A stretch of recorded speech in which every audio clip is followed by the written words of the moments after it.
My name is Tamer Aboushwareb. I am the Chief Medical Officer at Pacific Edge Diagnostics, and I will be presenting to you today the data and our products to show you how they can be used in both in hematuria and non-muscle invasive bladder cancer surveillance. Okay. I'm going to go over initially, just very quickly, the overall economics of bladder cancer. As you may already all know, bladder cancer is the 9th, sometimes the 10th most common cancer, in the world. Now, all of these numbers that I'm going to be showing you today are mostly based in the United States, because obviously our current market is mostly focused on the US, but we are expanding outside of the United States. So the numbers here reflect the United States population and the prevalence of the disease in the US and not worldwide. As you can see, approximately 7 million patients present with hematuria annually. Most of those present with microscopic hematuria, about 70 to 75%, and about 25% present with gross hematuria. About 4 million of those patients approximately receive cystoscopies every year. And those patients that receive cystoscopy obviously are a huge burden on the healthcare system and on everybody else, or on the urologist, depending, of course, on their need for cystoscopy. Approximately 1 in 42 people will be diagnosed with bladder cancer in their lifetime, which again is very high prevalence, especially obviously the older we get. In the United States, approximately 81,000 patients present or are diagnosed with bladder cancer every year, including this year.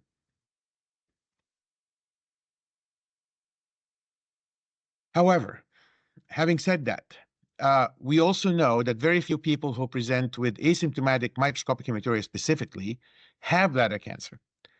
It is less than 3% of the patients presenting with microscopic hematuria actually have bladder cancer.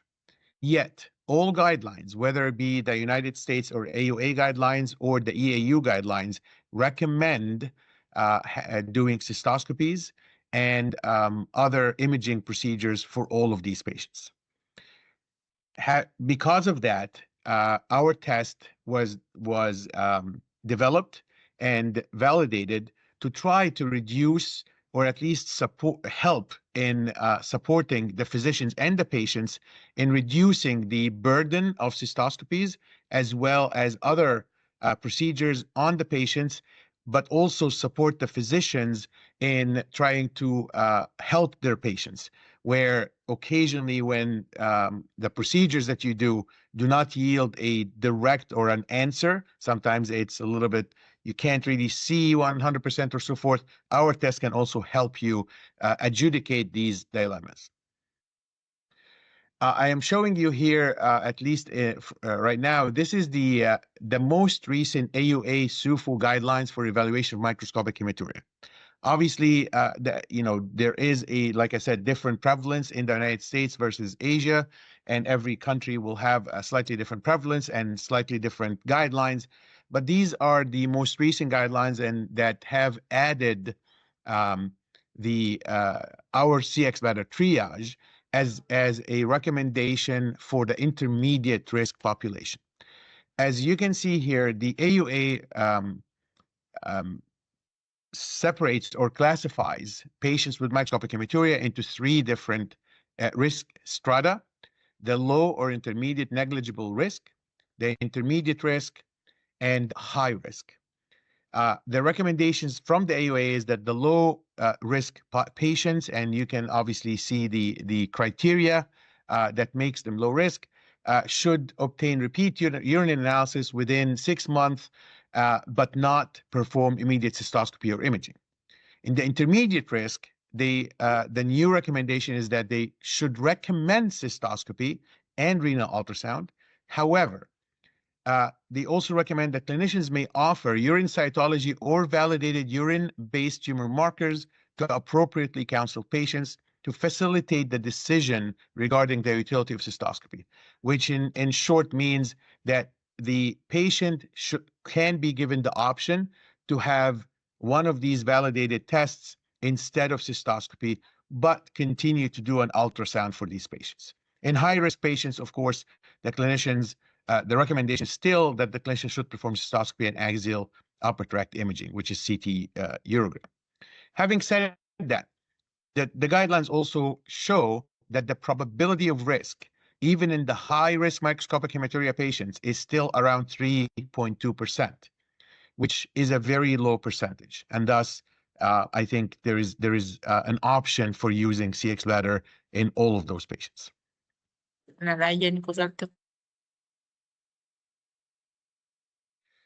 This is the EAU guidelines. Again, EAU does not have a specific microscopic hematuria guidelines, but I just wanted to show you that as well. In 2024, EAU also added the urine biomarkers, Cxbladder, Cxbladder, and Cxbladder, that these have sensitivity of cystoscopy. These 4 tests might be used in initial diagnostic workup to avoid or implement cystoscopy. So even though they were not added directly into the guidelines, the EAU in 2024 have already understood or shown that there is value for these biomarkers in the workup of these hematuria patients. Those are the 5 biomarkers that our tests currently employ. As you can see, the top 4 are biomarkers involved in varying aspects of cell growth, division, and proliferation, and they show differential expression in cancers of the urinary tract. The 5th marker is high expression of the 5th biomarker is indicative of inflammation of the bladder tissue. The reason we added the 5th biomarker to our tests is that high inflammation can actually increase the expression of the top 4 biomarkers as well, and thus has a potential of giving a false positive result. So the 5th biomarker was added to reduce the number of false positives. Those are the 3 currently available tests that we offer. 2 of them, as you can see, are for the hematuria pathway, and the 3rd is for the surveillance pathway. I will go through all of them and describe them in more detail. However, it's important to understand and differentiate between the different tests. The Cxbladder triage is really based on its name, is exactly what it's meant to be. It is should be used for triaging patients. If you are willing, or if you are thinking about trying to have a patient avoid cystoscopy, if you don't think they need it, the Cxbladder triage for microscopic hematuria specifically is very good in triaging those patients, reducing the number of patients that will need cystoscopy. It has a very high negative predictive value of 98.5% and a very high sensitivity. However, it does not have a high positive predictive value, which means a positive triage test does not really mean that there is a tumor. It just means that you should go ahead and do the evaluation that you normally would. The Cxbladder Detect is has a slightly higher positive predictive value and slightly lower sensitivity and negative predictive value. It's a little bit more balanced. It is intended to be used within the urology office to either also reduce the number of cystoscopies if you're looking to do that, or help you in adjudicate any dilemmas like an equivocal cystoscopy or atypical cytology or so forth. By doing the Cxbladder Detect, you are able to differentiate between these equivocal results and could potentially help decide what to do with your patient. For the surveillance pathway with the Cxbladder Monitor, it is indicated specifically for monitoring and the surveillance of non-muscle invasive bladder cancer.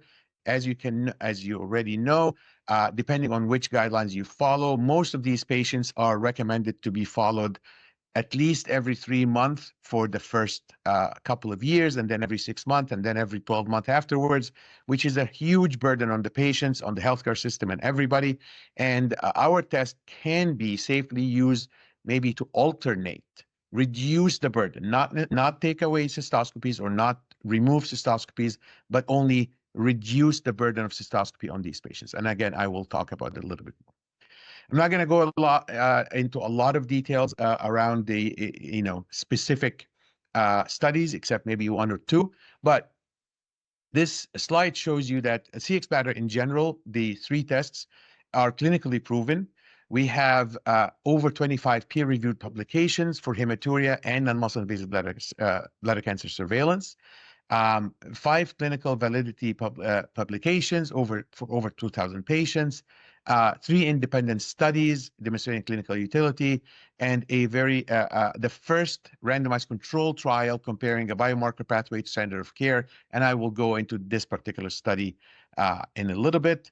Cxbladder triage is now included in the AUA SUFU microscopic hematuria guidelines with a level A evidence that is based on the randomized control trial that I said I'm going to talk about in a second. And in the United States, at least, over 5,000 urologists have already been using Cxbladder, triage, detect, and monitor on over, actually, this slide is a little old. We've now exceeded 200,000 patients over the past 10 years. I'll start talking about the Cxbladder triage. And as you can see, it is designed to identify patients with a low probability of having urothelial carcinoma using the proprietary algorithm combining both clinical and genotypic factors.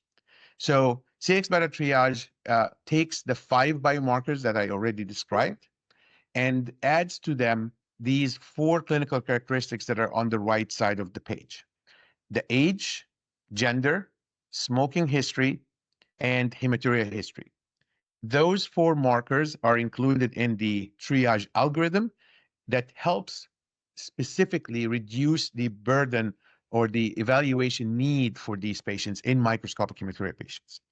So again, Cxbladder triage focuses on accurately identifying patients with hematuria who have a low probability of urothelial carcinoma for whom a more extensive evaluation may not be required. So you can choose if having a negative Cxbladder triage result, you have the ability to choose not to evaluate this patient any further, or just bring them back within 6 to 12 months to just do another urine analysis to make sure if there is persistent hematuria, then you may obviously evaluate the patient. If not, then the patient does not need any more evaluation. The Cxbladder triage report is exactly what you're seeing here. It is a single cut point report. It shows you under 4. If the score is under 4, that patient has a low probability of urothelial carcinoma, and with a test negative predictive value of 98.5%, a very high negative predictive value. If the result is over 4, then the recommendation is just standard clinical workup, which basically means you should do for this patient whatever you need, whatever you normally would do for the patient. The Cxbladder triage has approximately 70% net rule out rate, which means specifically in microscopic hematuria, if you use it on 100 patients, approximately 70 of them will come back negative, which will allow you, if you want, to reduce the use of cystoscopy and other investigations for those patients if you're willing to.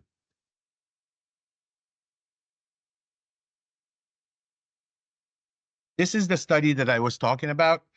This study was published in 2024 in the Journal of Urology. The study was conducted since 2019.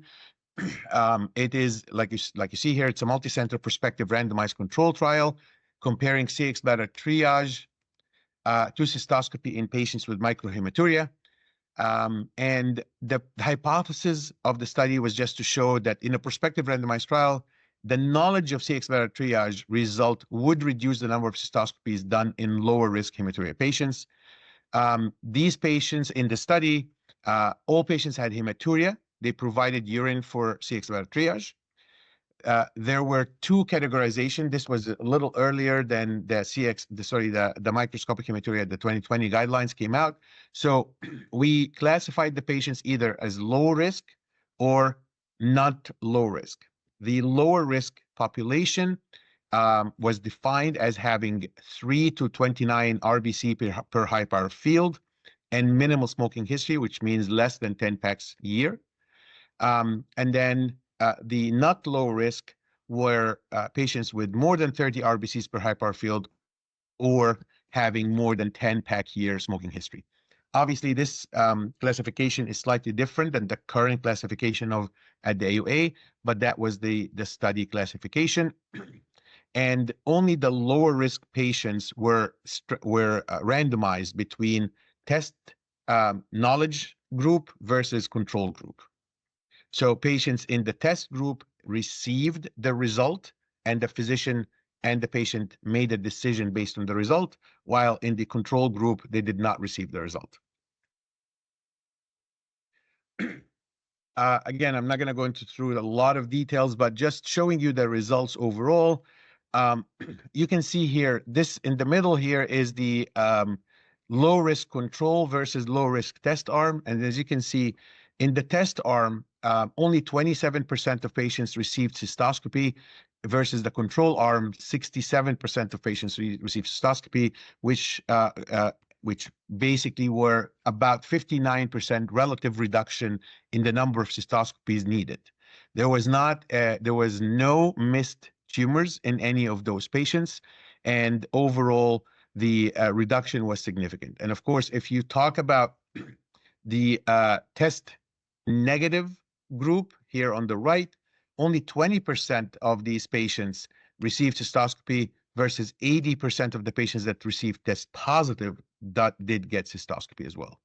And overall, if you can look at the that's lower risk versus not lower risk on the left, even in the not lower risk, only 82% of these patients received cystoscopy, which was actually surprising because most of those patients either had very high risk microscopic hematuria or gross hematuria, and yet not everybody received cystoscopy, and only 43% overall in the lower risk received cystoscopy.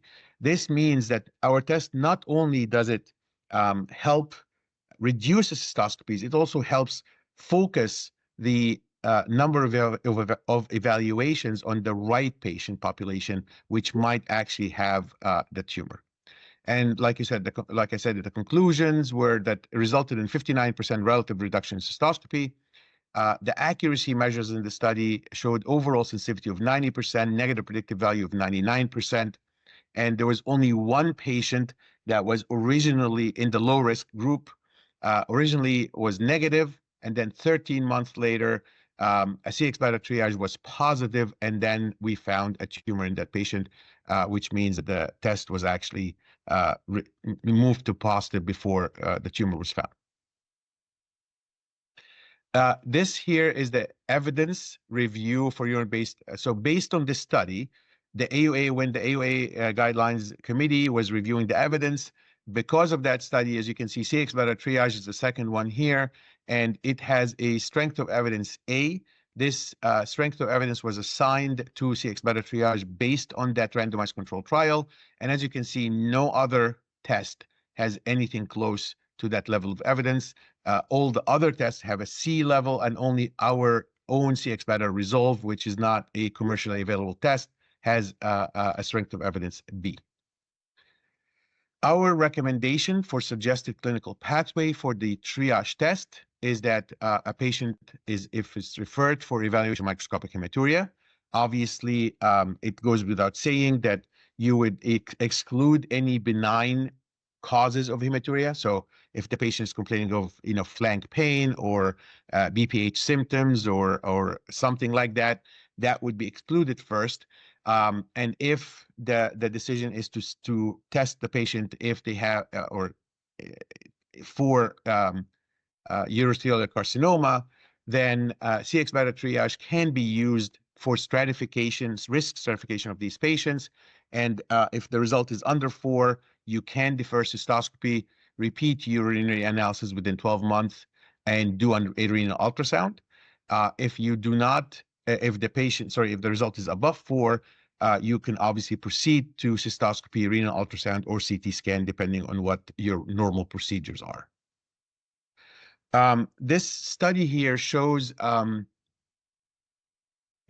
real world data from the Kaiser healthcare system in Southern California. And I don't know, some of you may already know the Kaiser system, some of you would not.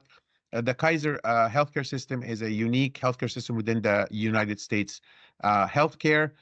It is a fully integrated system where the patients pay for insurance within the system, and they receive care within the system as well. So they have a very fully integrated from primary care all the way to the specialties integrated into the same system. They have been using the Cxbladder triage to triage their microscopic hematuria patients for over 6 years now.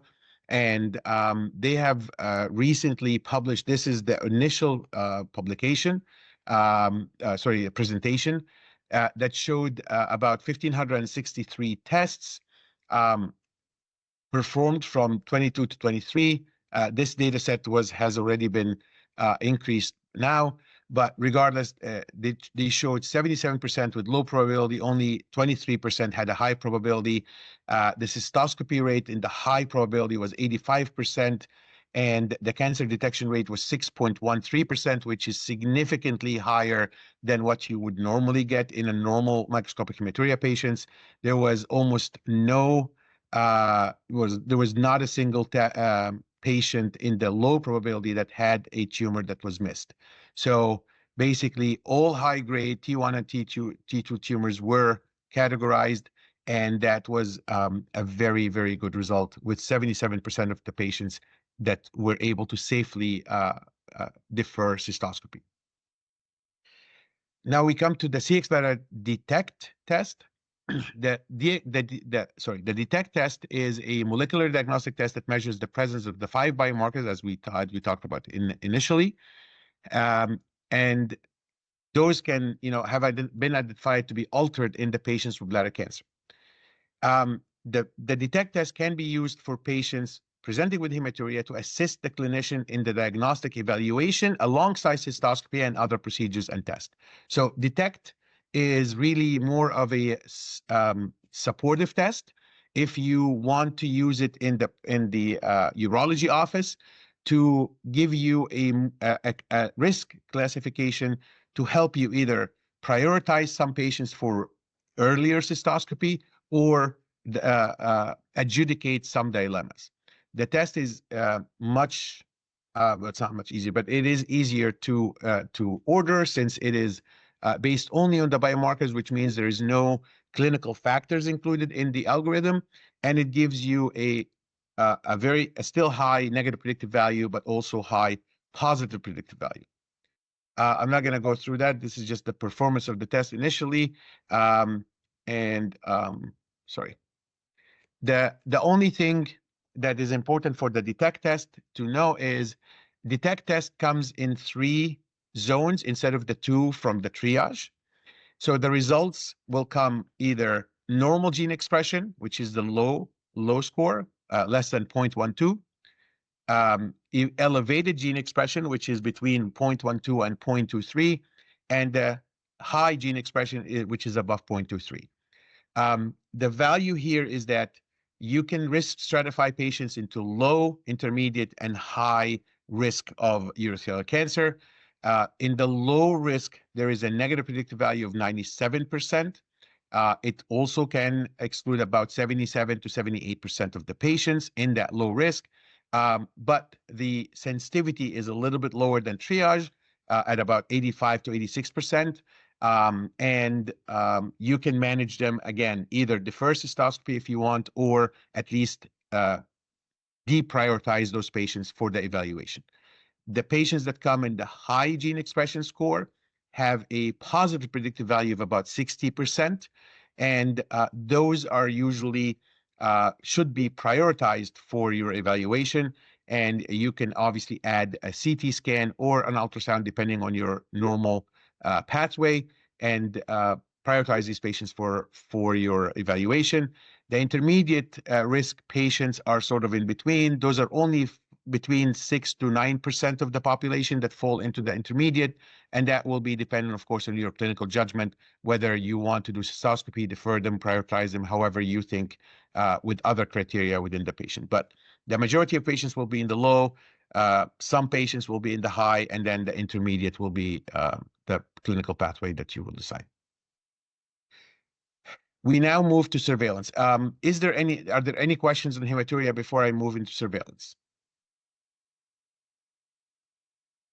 Okay, I guess not.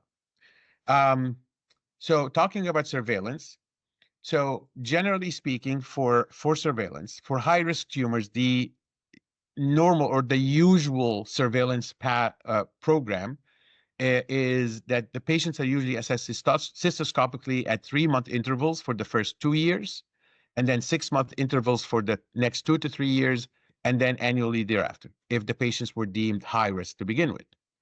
For low-risk tumors, the EAU guidelines recommend cystoscopy at 3 months, and if negative, another cystoscopy at 12 months, and then annually thereafter for the 5 years, while the AUA guidelines recommends, again, cystoscopy at 3 months, and then subsequent cystoscopy between 6 to 9 months, and then annually thereafter. So it's very, very close to the same pathway.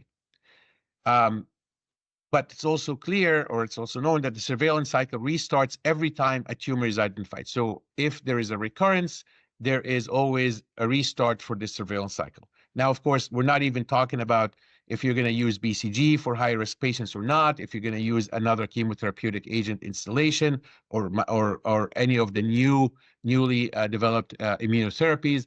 So there's a lot of these things as well that will be added to these surveillance protocols, but we're going to just make it, talk simply about just a cystoscopy pathway that's already described. In 2024, the guidelines for urinary for non-muscle invasive bladder markers added or talked about that.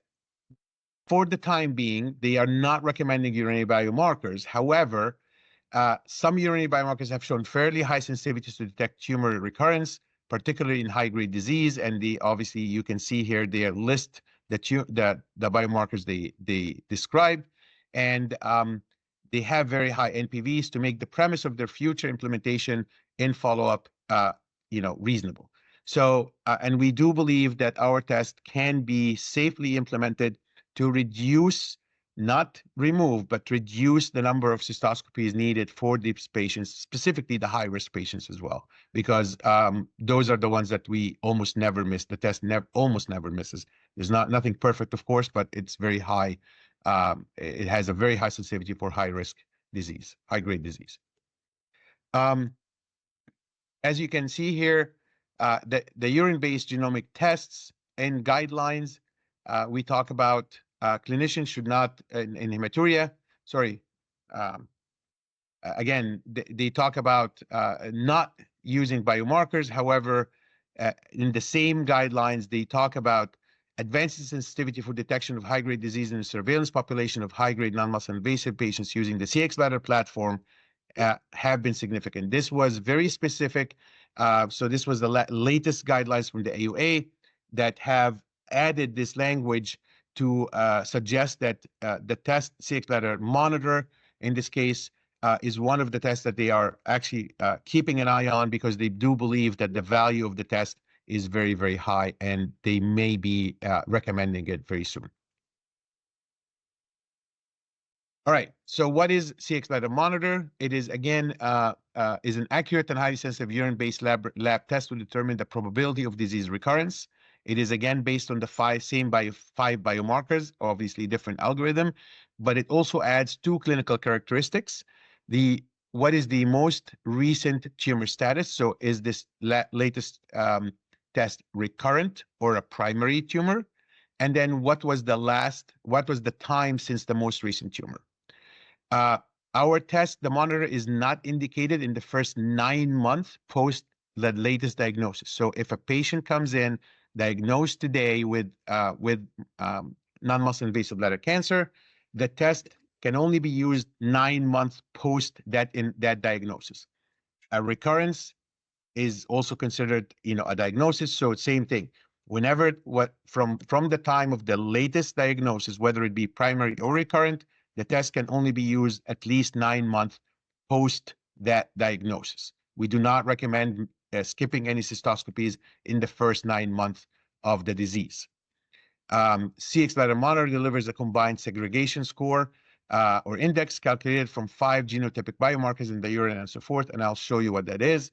As you can see, the Cxbladder monitor score is designed a little bit to be more of not only a point in time, but also a follow-up. So every time, if you are going to use the monitor for your patient over time, every time you order the test, you will get this result, or this graph that will show you the previous results for the patient as well, which will allow you to be able to follow the patient progression. If a patient has a low risk, and then all of a sudden there's a high risk, obviously you can tell that this is the time for you to intervene or do something different. As you can see, our risk probability is 3.5. The cut point is 3.5. Under 3.5, there is a low probability of recurrent urothelial carcinoma with a 97% negative predictive value. Above 3.5, we usually say it's a clinician-directed protocol, which means you should do what you would normally do for these patients.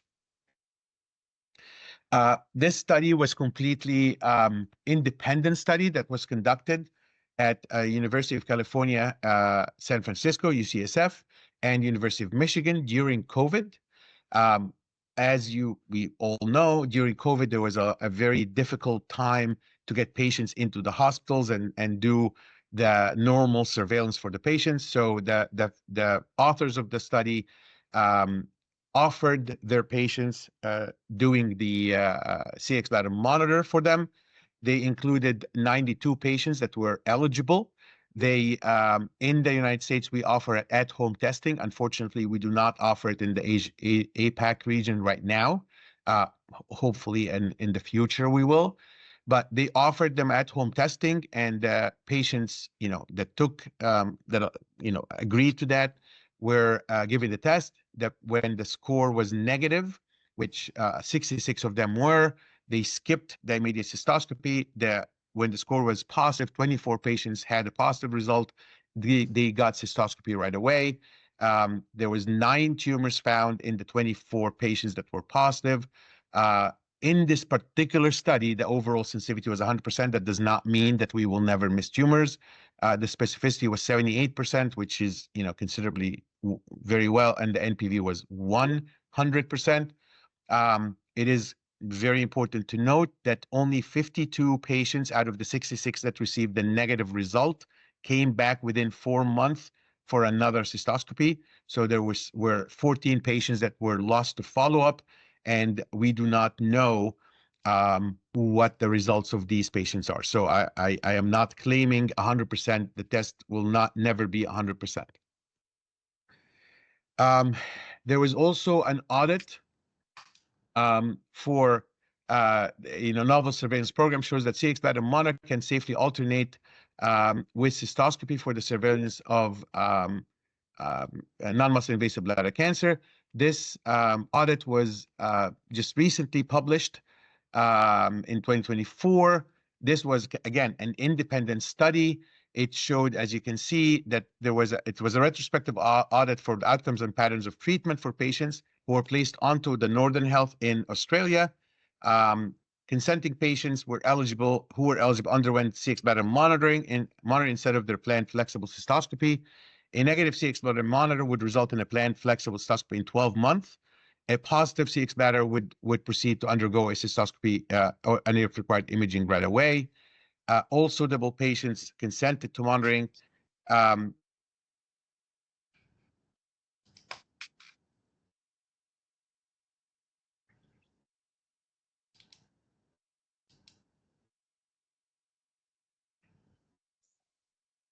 Sorry, Dr. Tamer.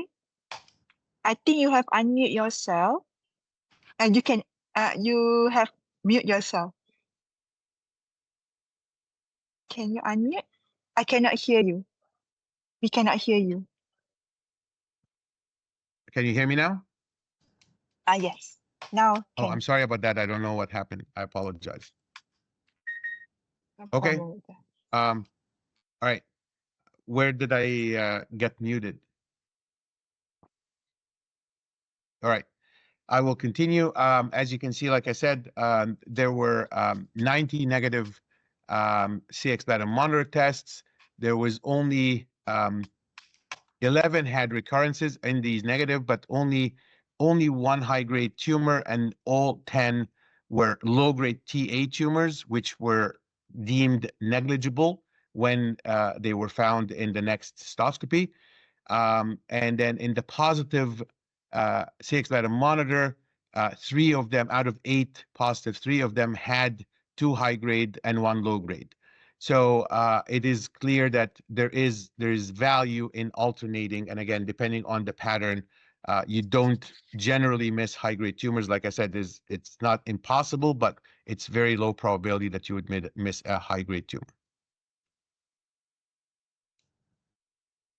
So what is the suggested pathway for monitor, Cxbladder monitor? It is if you have a patient that you put on surveillance more than or equal 9 months post last tumor, as we discussed earlier. Did the patient skip the previous cystoscopy? If the patient skipped the previous cystoscopy, then they should absolutely do a cystoscopy right now. If they did not, then they can be offered Cxbladder monitor. If the monitor score is low, then they can defer cystoscopy by 1 interval. That means that if they are on a 3-month interval, so they can skip to 6 months. If they are on a 6-month, they can skip to a year, but that is it. If the Cxbladder monitor is positive, then immediate cystoscopy should be performed as normal. So again, we are not recommending replacing cystoscopy in these patients. We are only recommending alternation, so to reduce the burden on the patient and while still having a high confidence in that you will find any tumors. So what are the practical considerations for the Cxbladder tests? The test can only be performed on voided urine. So if a patient has, a substitute bladder or anything like that, we cannot use the samples from these bladders. We cannot use a catheter sample. We cannot use a flush sample. So it has to be voided urine. To avoid the messenger RNA degradation, again, our test is an RNA test, which means an RNA is fairly. I'm sorry. Huh? Is there a question? Okay. Because the RNA is highly degradable, we ask that no dipstick would be placed in the sample first. It's very important, the kit that comes for Cxbladder collection kit, it includes a tube with a preservative, and we ask that the urine is moved from the cup, the collection cup, into that tube, preferably within the first 15 minutes after voiding, but no later than 1 hour. Any longer than an hour, the RNA would be too degraded to actually have a solid, a good result, and thus you will most likely get a test failure. 15 minutes is the best, an hour is the maximum, and if you can do that, that would be great. We cannot run a sample if it's grossly bloody. So you can definitely send gross hematuria patients or visible blood. However, it cannot be visible blood right now. So if a patient has a history of visible blood, that's fine. But right now, the urine has to be at least clear or fairly clear. It cannot be grossly bloody. We also recommend that if a patient has a UTI, like I said earlier, because of the inflammation, and inflammation can raise or increase the production of these messenger RNA markers, we recommend treating the patient for the UTI first, and then after the treatment is done, 2 weeks later, you can collect the sample, because again, if you send the sample while there's active inflammation or infection, it will most likely have a false positive result. If you had done a cystoscopy for the patient and it was equivocal cystoscopy, and you want to, let's just say, to do a detect test to adjudicate, please send the sample 2 weeks post the cystoscopy, not right away, again, to avoid any inflammatory interference. And if you have been using BCG for the patient, you need to wait 6 weeks post the last installation of BCG before you can send a sample. So these are the just practical considerations for the test. In conclusion, the Cxbladder genomic urine test can provide actionable information for evaluating hematuria patients and monitoring for the non-muscle invasive patients, validated for high sensitivity and negative predictive value. As we talked about, we have 3 tests: the Cxbladder triage, which is 5 genes, 4 clinical questions. You have one single cut point. It is now included in the AUA SUFO guidelines. It is used to triage patients if you decide not to do cystoscopy for them. The Cxbladder detect uses the same 5 genes with a different algorithm. The result has normal, elevated, and high, and the test is is used for adjudication of any diagnostic dilemmas, whether it be equivocal cystoscopy or atypical cytology, and to support or provide you with more information about your patients. The Cxbladder monitor, 5 genes, 2 clinical questions, a single cut point, again, to alternate with regular cystoscopies in the surveillance of these non-muscle invasive patients.